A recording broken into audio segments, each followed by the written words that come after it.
The scientific community faces a serious problem. Science and technology are growing at an ever-increasing rate, but the number of young men and women going into science is not keeping pace. Only a fairly small percentage of high school students go to college expressing an interest in becoming scientists, and many of these eventually shift to other fields.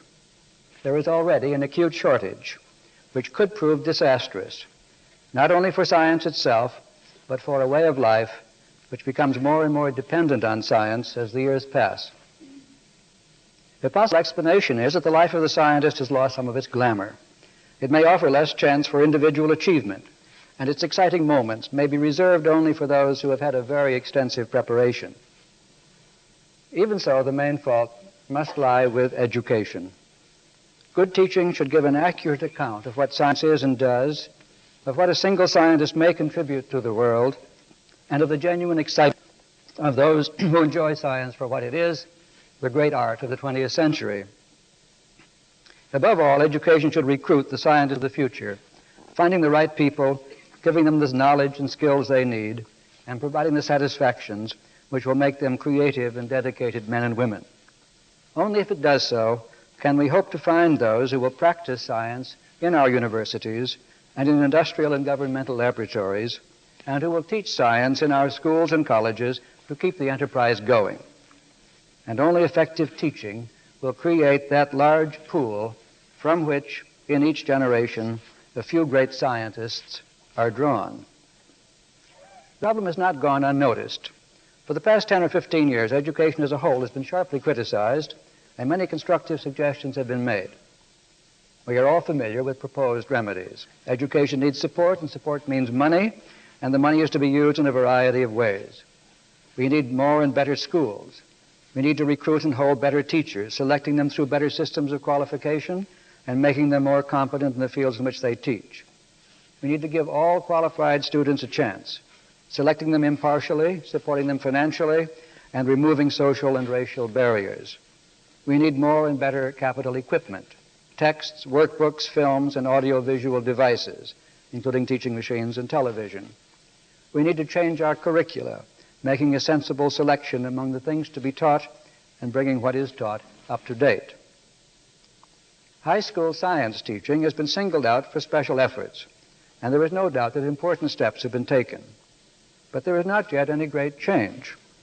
The curve showing the number of students going into science, particularly physics, has not turned sharply upward. Possibly it is too soon to expect results. Educational practices change slowly, and we may yet see progress. But some possible reasons why improvement has not been more dramatic may be pointed out. There is a curious omission in this list of educational needs. Nothing is said about a better understanding of the processes involved in learning and teaching. No suggestion is made that we should learn more about what is happening when a teacher teaches and a student learns.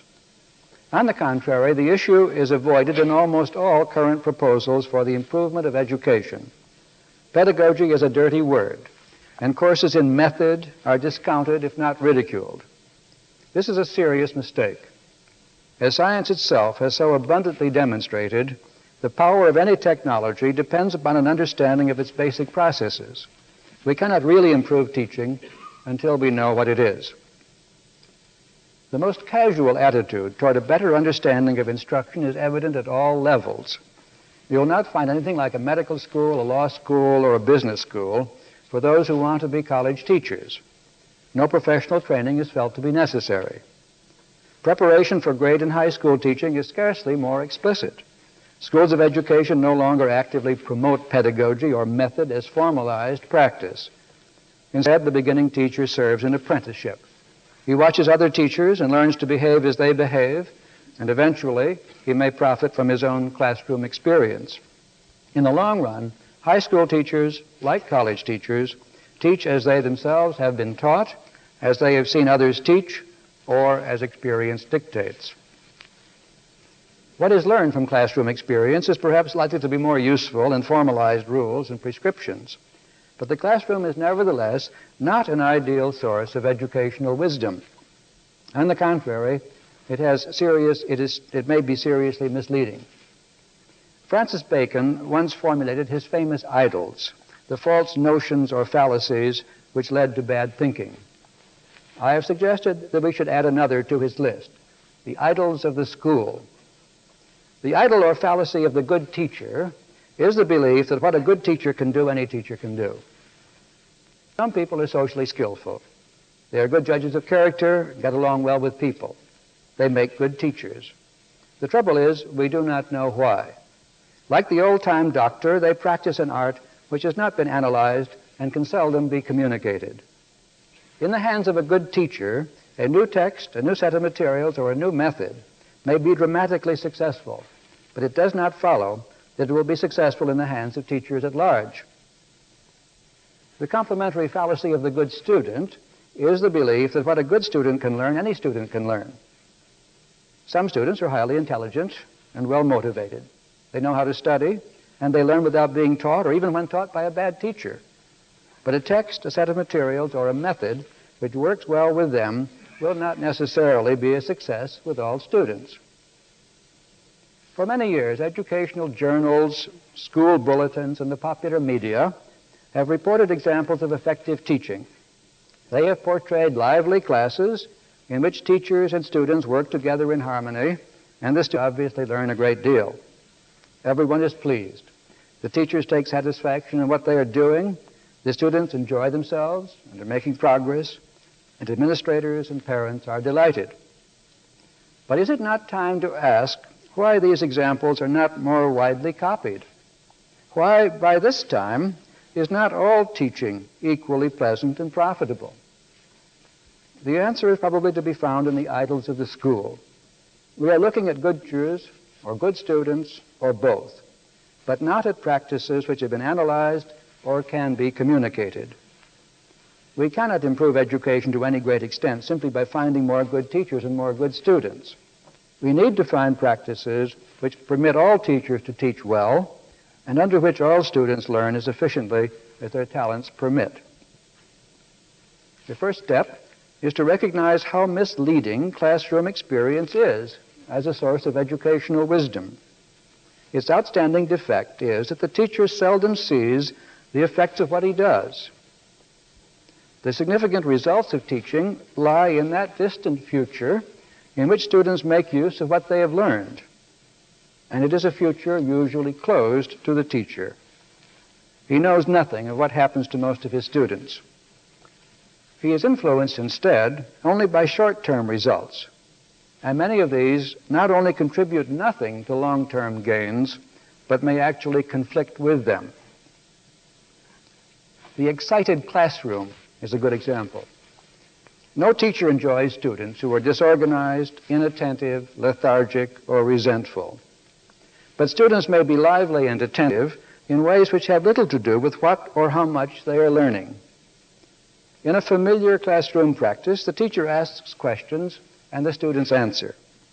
The students are rewarded for right answers and punished for wrong, and anything a student does to be called on when he knows the answer or overlooked when he does not will be reinforced.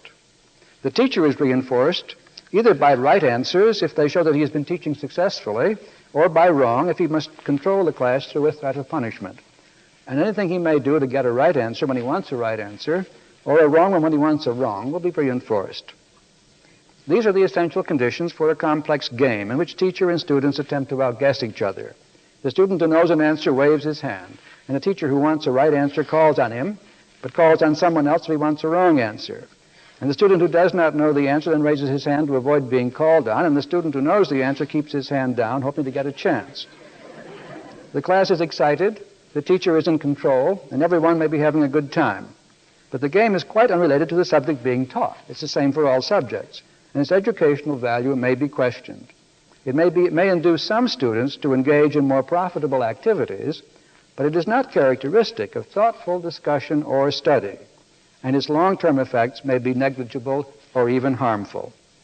A dull, lethargic class is no doubt the sign of a bad teacher, but an excited class is not necessarily the sign of a good one. Hand-waving may seem too trivial to mention, but the same kind of game is played in verbal interchanges. The modern Socrates, like his famous predecessor, plays cat and mouse with his students. pretending to misunderstand, constructing absurd paraphrases, making suggestions which lead his listeners into error, making ironic comments which amuse some of his listeners at the expense of others, and so on. If he is skillful, he may induce his students to protest, disagree, insist, and defend themselves in a lively fashion. All this is valuable in teaching students to argue and in giving them reasons for acquiring facts to be used in an argument. But like the hand-waving game, it is unrelated to subject matter, and it gives the student a wrong impression of scientific thinking. It is true that scientists occasionally discuss things among themselves, but the creative interchanges are more likely to be between men and things than between men and men. The great conversation, which has been going on for more than 2,000 years, has not been notably productive of useful information or wisdom. To suggest to high school students that science is a kind of running debate is to risk selecting potential debaters other than potential scientists. Both teacher and student can be similarly misled by practices designed to make science interesting. Students who take an interest in things are likely to learn something about them, and making a subject interesting is no doubt worthwhile. But it is a mistake to confuse arousing interest with teaching. In a recent review of a book on the mathematics curriculum, the reviewer insisted that remarks on the psychology of teaching should confine themselves to observing that mathematics teaching, indeed all teaching, must make the subject matter attractive. And how often do we hear it said that the good teacher is simply one who knows his field and can make it interesting? But teaching is much more than arousing interest, and materials and techniques designed to generate interest may conflict with good teaching. A simple example concerns attention. A student who is not paying attention is obviously not learning, and the teacher is therefore reinforced when he behaves in ways which attract attention. Audiovisual materials, text with colored pictures and charts, animated films, demonstration experiments full of surprises are often used for this reason. Advertisers and the entertainment industry face the same problem and solve it in the same way. But to attract attention is to deprive the student of the chance to learn to pay attention. The important thing is for the student to discover that interesting things happen when he attends to something which, on its face, is not interesting at all. We do not want students who read books only when they are printed in 4 colors, or who watch films or demonstrations only when something interesting is always happening. We want students who read black and white pages because something interesting happens when they do so, who watch films and demonstrations which seem no more interesting than nature itself, until close observation shows how fascinating they really are. Materials miscarry in the same way when they are designed to appeal to a student's interests outside the classroom. The physics of the tennis court, the chemistry of the kitchen. Faraday, whose instruments are on display here, became interested in electricity when he read an article in the Encyclopedia, and it was not entitled Electricity for Young Britons. I am not saying that a student should not be interested in what he is doing, or that interesting aspects of the subject should not be pointed out. But in relying too heavily on the attractions of science, we give the student a wrong impression about what he is to find when he pursues science further, and we should not be surprised that he drops out when he discovers the actual state of affairs. The things which interest the mature scientist throughout a lifetime of dedicated research are not the kinds of things which interest the layman or the beginning student. It is characteristic of the successful scientist, for example, that he continues to work for long periods when nothing interesting is happening. This kind of dedication can be instilled in the student, as we shall see, but not by making a subject interesting. Another practice which has the effect of immediately rewarding the teacher, even though the ultimate consequences are questionable, is letting the student discover science for himself. This was the great principle which Rousseau developed in his book Émile. Let the student learn from nature, not from what others have said about nature. Let him go directly to the facts, to things which alone are incorruptible. The principle is supported by Pascal's earlier observation that the arguments we discover for ourselves are better understood and remembered than those we get from others. Discovery seems particularly appropriate in teaching science, where the great achievements take the form of discoveries. The scientist works in order to discover, and he continues to work so long as he has a chance to discover. Why should the student not have the same motivation? We cannot mean, however, that the student is to discover all of science for himself, or even any appreciable part of it. Science is a vast accumulation of the discoveries of a great many men. It must be transmitted from one generation to another, either in the form of books, charts, tables, and so on, or in the form of behavior taught to new members of a culture. Education is charged with the transmission of knowledge in the second sense, and it cannot possibly fulfill its obligation simply by arranging for rediscovery. Whether we like it or not, a great deal of science must simply be taught. And we raise a serious obstacle to teaching when we suggest to the student that it is beneath his dignity to learn what someone else already knows. How much of science is to be taught, how much is simply to be made available in recorded form, and how much is to be left for rediscovery are questions concerning the available time and energy of teachers and students. The answers must take into account the efficiency of teaching methods. The problem is particularly difficult because scientific knowledge changes so rapidly. Textbooks and other records go out of date, and so do the behavioral repertoires imparted through instruction. But we cannot solve that problem by refusing to write books or to teach. We must be prepared to change our books and to teach in such a way that the behavior of our students can change as occasion demands. It is no solution to this problem to let the student discover things for himself, because what he discovers will also soon be out of date. Of course, we want to encourage students to inquire, explore, and discover things, and we want to teach them to do so efficiently. We must teach a wide range of scientific methods as well as facts. Many of the verbal practices of science have been carefully formulated by mathematicians, logicians, statisticians, and others, and they are usually part of a science curriculum. The nonverbal, day-to-day behavior of the scientist in his laboratory has, in contrast, been sadly neglected, and it is here that techniques of discovery are likely to be relevant. We no doubt need to know more about them if we are to teach them well, but even so, there is no reason why they should be taught by the discovery method. Indeed, it is not likely that they are taught well by that method. The guided discoveries of the classroom bear only a vague resemblance to genuine scientific discoveries. The archetypal pattern of this kind of teaching is the scene in Plato's Meno, in which Socrates leads the slave boy through Pythagoras' theorem for doubling the square. This is still hailed as a great educational innovation, but the fact is that the slave boy learned nothing. There was not the remotest chance that he could go through the proof himself when Socrates had finished with him. And even if he could have done so, his behavior in assenting to Socrates' suggestions almost certainly had nothing in common with the steps which led Pythagoras to his discovery of the theorem. Polya has published a delightful account of how one might tease out the formula for the diagonal of a parallelepiped from a class of high school students. But the hints, suggestions, corrections, and heuristic exhortations which he uses do not give a very convincing picture of the conditions under which the original discovery must have been made. A few students no doubt benefit from this kind of teaching in the hands of a good teacher. They experience some of the delight of making a discovery which may sustain them in further work. Even so, they are not necessarily then more likely to make other discoveries by themselves, and meanwhile all the other students in the class have received a particularly confusing presentation.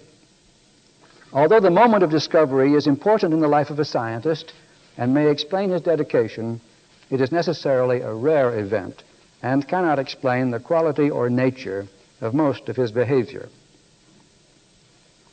These then are a few examples of classroom practices which flourish because their immediate effects are reinforcing to students and teachers, in spite of the fact that long-term effects may be weak, lacking, or actually undesirable. There are no doubt other reasons why the practice flourish. Education is in transition. It is a transition in the right direction, but it has a long way to go. We are in the process of rejecting methods which have long dominated the field, in which students study primarily to avoid punishment and which impose upon the teacher the necessity of maintaining a sustained threat. A dictatorial, despotic teacher, an authority in a political as well as a scholarly sense, is out of place in modern life. We want learning to mean more than practice, drill, or rote memorizing, which are the commonest products of such a system. It is not surprising, therefore, that we should turn first to making science attractive, engaging the student in discussion, giving him materials which arouse his interest, and letting him discover things for himself. But as enjoyable as these practices may be for teacher and student alike, the fact remains that they are not really effective alternatives. And the proof is that the teacher is forced back again and again upon the old coercive pattern. In spite of all our efforts, it is still true that students learn mainly to avoid the consequences of not learning. The commonest practice in high school as well as college is still assign and test. We tell the student what he is to learn and hold him responsible for learning it by making a variety of unhappy consequences contingent upon his failure. In doing so, we may give him some reason to learn, but we do not teach. Our failure is clear in the frequency with which educators conclude that a teacher cannot really teach, but can only help the student learn. This is a disastrous philosophy. It can be asserted, of course, only of methods which have actually been tried, but it tends to be used as an argument against trying new ones. It is not only a confession of failure, but a form of exculpation. By admitting that we cannot teach, we avoid confessing that we have failed to do so. And we thus continue to maintain, as teachers have maintained for centuries, that it is always the student who fails, not the teacher. We can discard coercive practices only when we have found satisfactory replacements, and the present state of education is proof that we have not yet been successful. An important first step in searching for better ways of teaching is to define our terms. What is teaching? What is happening when a student learns? Traditional theories of education almost always answer questions of that sort in mentalistic ways. The student is said to have a desire to learn, a natural curiosity of which the teacher must take advantage. The teacher must exercise the student's faculties, strengthen his reasoning powers, develop his cognitive styles and skills. Let him discover strategies of inquiry.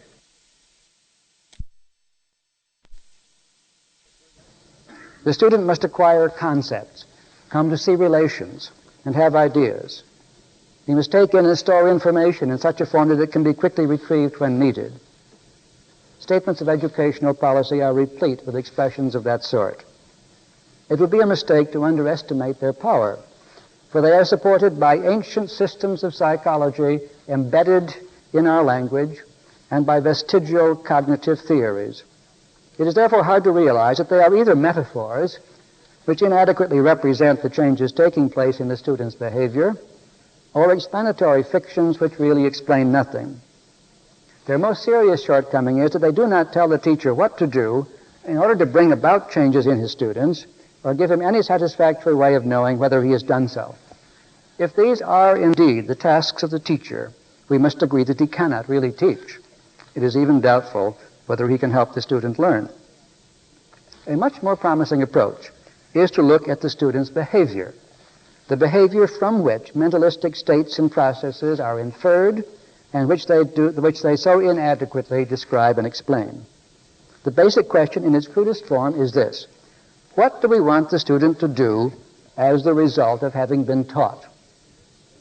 It is no answer to cite the examinations he is to pass, for they are only samples of his behavior, and no matter how reliable they may be, they are, we hope, very small samples indeed of what he will actually learn. To say that we want the student to behave like a scientist is on the right track, but it is only a start. For how does a scientist behave? The answer will be nothing less than an epistemology, a theory of scientific knowledge. It must, in fact, be more. We need an empirical description of the behavior of the scientist at work in all its myriad forms. Such a description is not to be had for the asking. Scientific thinking is an extraordinarily difficult field, and we have not advanced very far in analyzing it, possibly just because we have so often been seduced by metaphor. If we announce that we are interested in giving the student a thorough knowledge of a science, a grasp of its structure, an understanding of its basic relations, we shall be endlessly admired. If instead we specify the things we want him to do, verbally and non-verbally, we risk being called mechanical and shallow, even though the things we list are precisely the things from which an understanding or grasp of the structure of the science is inferred. There is nothing about behavior which evokes the mystery which is always attached to mind. But it is important to remember that we stand in awe of mind just because we have been able to do so little about it. To remove the mystery, we must define our goals in the most explicit way, and we can then begin to teach. Having specified the terminal behavior our students are to exhibit, we can proceed to generate it. One way is through programmed instruction, a contribution to education which has been widely misunderstood. Many educational theorists have insisted that it is nothing new, and have tried to assimilate it to earlier theories and practices. We are told that it is simply a matter of breaking the material to be learned into easy steps, arranging steps in a logical order with no gaps, making sure the student understands one step before moving on to another, and thus, incidentally, making sure that he is frequently successful. All these things are done in constructing a good program, but the central point has still not been reached. Programmed instruction is primarily a way of using recent advances in our understanding of human behavior. We want to strengthen certain kinds of behavior in our students, and so far as we know, there is only one way of doing this. Behavior is strengthened when it is followed by certain kinds of consequences. To be more precise, a response which produces a so-called positive reinforcer or terminates a negative is more likely to occur again under similar circumstances. We use this principle of operant conditioning to strengthen behavior by arranging reinforcing consequences, by making available reinforcers contingent on behavior. This is often said to be nothing more than reward and punishment, and there is certainly a connection. But the traditional concepts of reward and punishment are about as close to operant conditioning as traditional concepts of heat, space, or matter are to contemporary scientific treatments. Only a detailed experimental analysis of contingencies of reinforcement will supply the principles we need in the design of effective instructional practices. Teaching is the arrangement of contingencies of reinforcement which expedite learning. Learning occurs without teaching, fortunately, but improved contingencies speed the process and may even generate behavior which would otherwise never appear. Programmed instruction is designed to solve a special problem. We cannot simply wait for our student to behave in a given way, particularly in the complex ways characteristic of a scientist, in order to reinforce him. Somehow or other we must get him to behave. Our culture has devised relevant techniques for other than educational purposes. We resort to verbal instruction, for example, when we simply tell the student what to do, or we show him what to do and let him imitate us. If we induce the student to engage in terminal behavior in that way, however, he will be much too dependent upon being shown or told. He will not have learned. We begin instead with whatever behavior the student has available, with behavior which does not call for much help. We selectively reinforce any part which contributes to the terminal pattern or makes it more likely that the student will behave in other ways which contribute to it. The devices we use to evoke the behavior can then be easily withdrawn so that the terminal behavior appears at appropriate occasions without help. A high degree of technical knowledge is needed to do this. Many instructional programs have been written by those who do not understand the basic principle, and it is an unhappy reflection on the state of education today that they are still probably better than unprogrammed materials, but they give a wrong impression. Even a good program may be misleading to anyone who is already proficient in a field, because it cannot easily appreciate the effect on a new learner. Anyone who wants to get the feel of programmed instruction should try his hand at a good program in an unfamiliar subject. A colleague of mine whose work had begun to move in the direction of biochemistry worked through an excellent program in that field. In 3 days, he told me, I knew biochemistry. He was exaggerating, of course, as we both knew, but he was expressing very well the almost miraculous effect of a good program. A further misunderstanding has arisen from the fact that industry and the armed services have taken up programmed instruction much more rapidly than schools and colleges. There are some obvious reasons. For one thing, teaching techniques in these organizations can be easily changed. For another, there are people in industry and the services whose job it is to see that no possible improvement in teaching is overlooked. Unfortunately, they have no counterparts in school and college administrations. Explanations of this sort have not prevented the erroneous conclusion that there is another reason why programmed instruction is particularly suited to industry and the services. Instruction there is said to be of a special nature, a matter of training rather than teaching. This is a very dubious distinction. Training once meant nonverbal instruction, often through the use of training devices, but that is no longer true. Industry and the services teach many of the things taught in schools and colleges, although the terminal behavior admittedly comes in smaller packages. The important thing is that it can be easily specified. The traditional distinction comes down to this. When we know what we are doing, we are training. When we do not know what we are doing, we are teaching. Once we have taken the important first step and specified what we want the student to do as the result of having been taught, we can begin to teach with methods which do not support this hoary distinction. In doing so, we need not abandon any of our goals. We must simply define them more clearly. Any behavior which can be specified can be programmed. An experimental analysis has much more to offer this direction than is generally realized. It is far from a crude stimulus-response theory. It is not committed to rote memorizing or the imparting of any monolithic, unchanging truth. It has as much to say about solving problems, inductive or deductive reasoning, and creative insight as about facts. We have only to define these terms, and the technology of teaching becomes applicable. Specification, of course, is only the first step. Good programs must be constructed. At the moment, only a few people have the necessary competence, but this is one of the points at which educational reform should start. And scientists, as subject matter specialists, must play a very major role. Another application is in classroom management. The teacher who understands reinforcement and is aware of the reinforcing effects of his own behavior can control his class. Those who are interested in the intellectual side of education have tended to neglect classroom discipline, but at great cost. Much of the time of both student and teacher is now spent in ways which contribute little to education. Students who are particularly hard to manage are often in effect abandoned, although there are probably geniuses among them. It is here that the transition from older aversive practices is most conspicuous. Many educational reformers, Admiral Rickover among them, for example, look with envy on the disciplined classroom of European schools. It appears to be a background against which the student uses his time profitably. But punitive techniques have objectionable byproducts, and we are led to explore the possibility of creating an equally favorable background in other ways. Special skills on the part of the teacher are needed, not only in maintaining discipline, but in teaching the kinds of nonverbal behavior which figure so prominently in such fields as laboratory experimentation.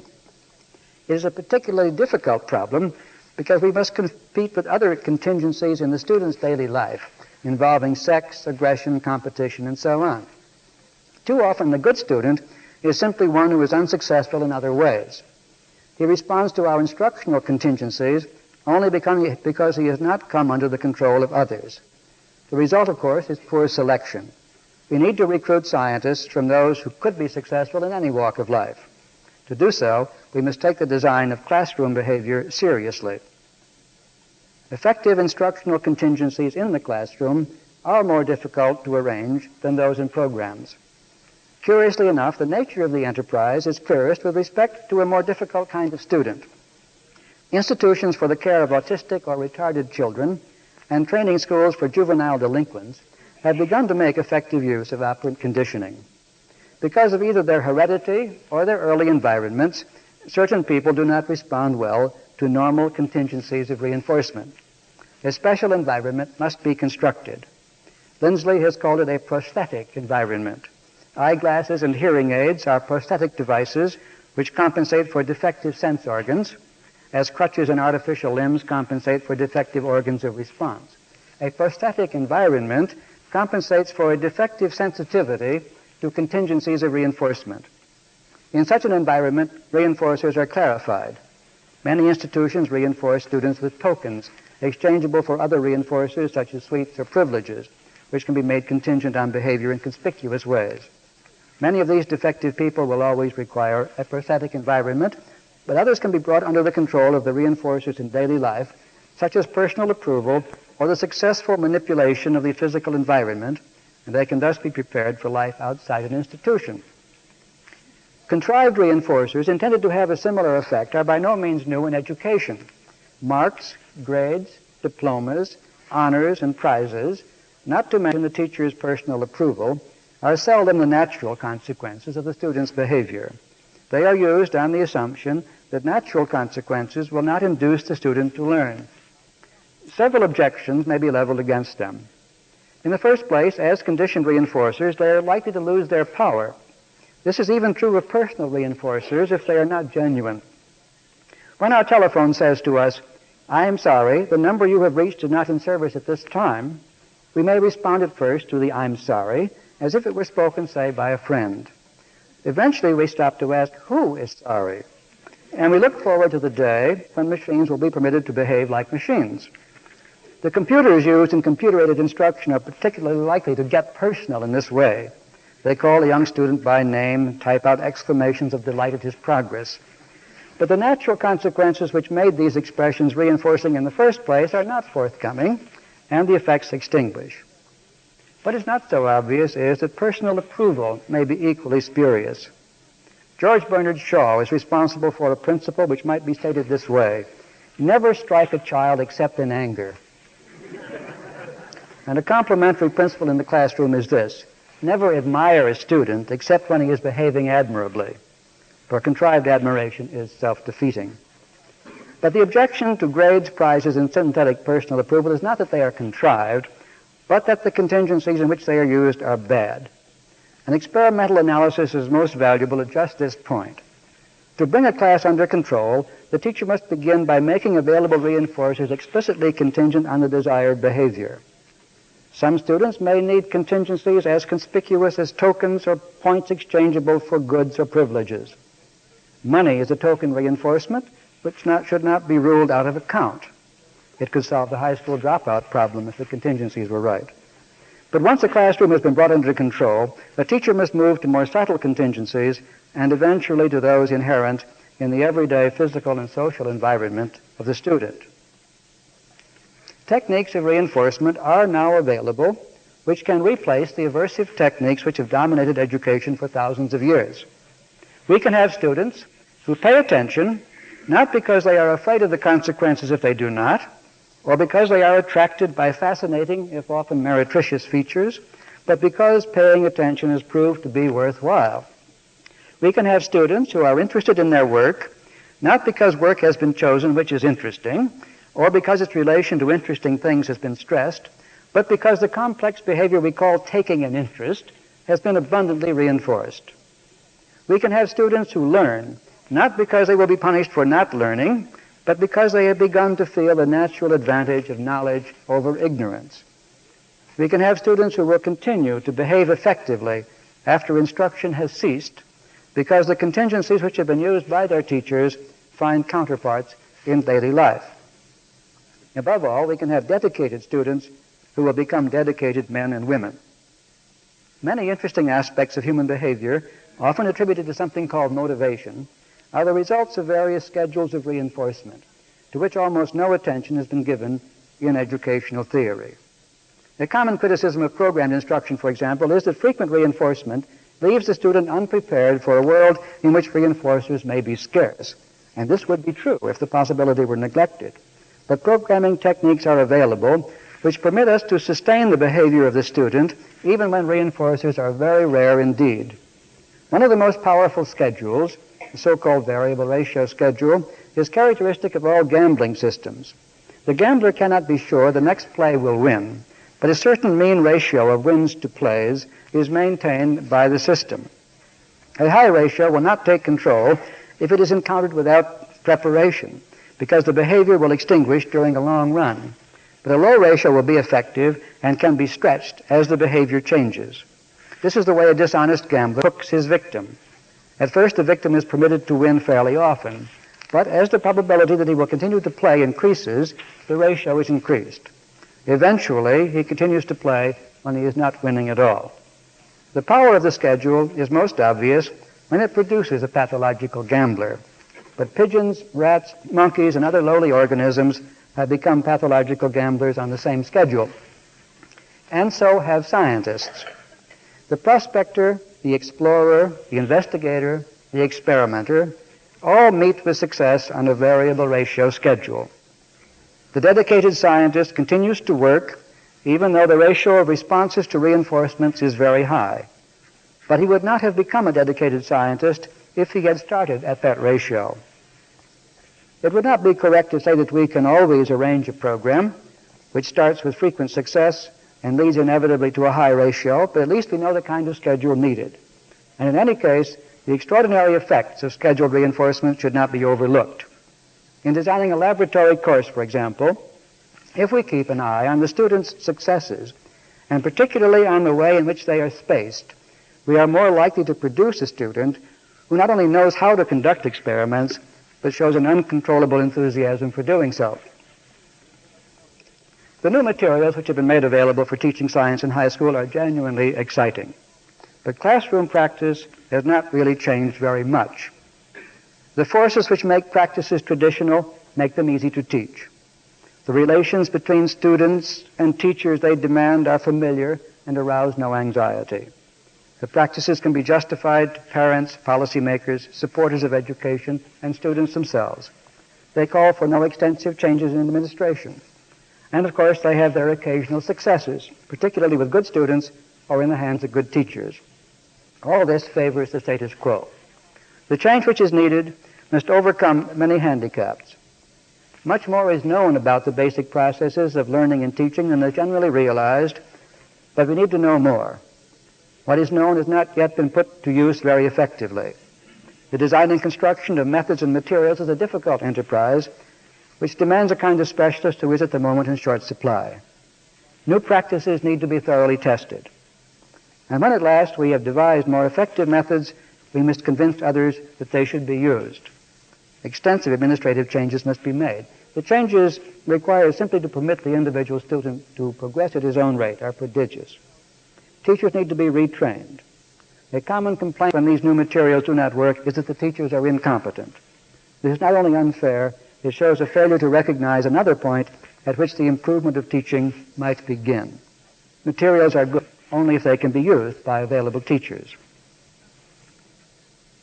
Scientists are wary of being asked about their values. They do not like to speak of progress because they may be asked, progress towards what? They do not like to speak of improvement. Improvement in what sense? The current fashion, therefore, is to speak only of educational innovations. All that is claimed for a new practice is that it is new. We need a much more positive attitude. The efficiency of current methods of teaching is deplorably low. Only a very slight change is brought about in the student as a result of one day spent in high school. We need to improve education in the simple sense of teaching more in the same time and with the same effort on the part of teacher and student. It is a difficult assignment, possibly as difficult, say, as the control of population or resolving the threat of a nuclear war. But there is no more important problem facing America today because its solution will advance the solutions of all other problems. We should be encouraged by the fact that it is the sort of challenge that scientists are accustomed to accept. They, above all others, should appreciate the need to define objectives, to know in this instance what it means to teach science. They should be most likely to recognize the weaknesses of casual experience and the folk wisdom based on that experience. They, above all others, should know that no enterprise can improve itself to any great extent without analyzing its basic processes. They should be best able to gauge the importance of science in the immediate and distant future, and should therefore most clearly realize the extent of the disaster which will follow if we fail to recruit for science large numbers of our most intelligent and dedicated men and women. It is no time for half-hearted measures. The improvement of teaching calls for the most powerful methods which science has to offer. Thank you.